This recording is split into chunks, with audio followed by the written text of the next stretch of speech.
Friends, మొదటిసారి ఈ ఛానల్ను చూస్తున్నట్లయితే ఈ ఛానల్ను సబ్స్క్రైబ్ చేసుకోవాలని కోరుకుంటున్నాను. ఎందుకంటే నేను పెట్టే ప్రతి వీడియో మీకు నోటిఫికేషన్ రూపంలో రావడం జరుగుతుంది. ఈ ఛానల్ గ్రోత్ కూడా పెరుగుతుంది. ఈ ఛానల్ను సపోర్ట్ చేయాలని కోరుకుంటున్నాను. ప్రస్తుతం నటసింహ నందమూరి బాలకృష్ణ టైం నడుస్తుంది. 7 పదుల వయసుకు చేరువలో ఉన్న బ్యాక్ టు బ్యాక్ విజయాలతో దూసుకుపోతున్నారు.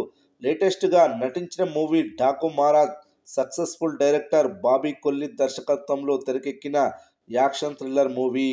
ఈ సినిమాను సితారా ఎంటర్టైన్మెంట్, ఫ్యాక్షన్ 4 సినిమాస్ బ్యానర్పై ప్రొడ్యూసర్ నాగవంశీ భారీ బడ్జెట్తో నిర్మించాడు. ఈ కమర్షియల్ ఎంటర్టైన్మెంట్కి తమన్ సంగీతం అందించాడు. ఈ సినిమా సంక్రాంతి కానుకగా జనవరి 12న విడుదలై డాకు మహారాజ్కు పాజిటివ్ టాక్ రావడంతో ఆకాశమే హద్దుగా చెలరేగిపోయి బాక్సాఫీస్ వద్ద కలెక్షన్ల దుమ్ము లేపింది. దీంతో మరో విజయాన్ని తన ఖాతాలో వేసుకున్నాడు బాలయ్య. ఫలితంగా కలెక్షన్ల జోరు కొనసాగింది.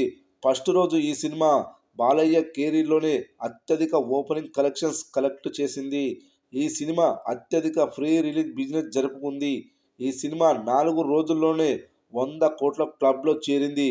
ఇక ఈ సినిమా ఏరియా వైజ్గా కలెక్షన్లు చూస్తే ఈ సినిమా 24 రోజుల వరకు తెలంగాణ ప్లస్ ఆంధ్రప్రదేశ్లో 80 కోట్ల షేర్ వసూళ్లను రాబట్టింది.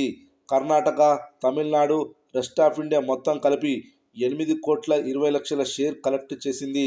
అదేవిధంగా ఓవర్సీస్లో 10 కోట్ల 30 లక్షల షేర్ వసూలు చేసింది. 24 రోజుల మొత్తం షేర్ వచ్చేసి ప్రపంచవ్యాప్తంగా 98 కోట్ల 50 లక్షల షేర్ వసూలు చేసింది. 198 కోట్ల గ్రాస్ వసూలు చేసింది. మరి 25వ రోజు ఎంత వసూలు చేయనుందో చూద్దాం. 25వ రోజు థియేటర్ ఆక్యుపెన్సీ ఈ విధంగా నమోదైంది.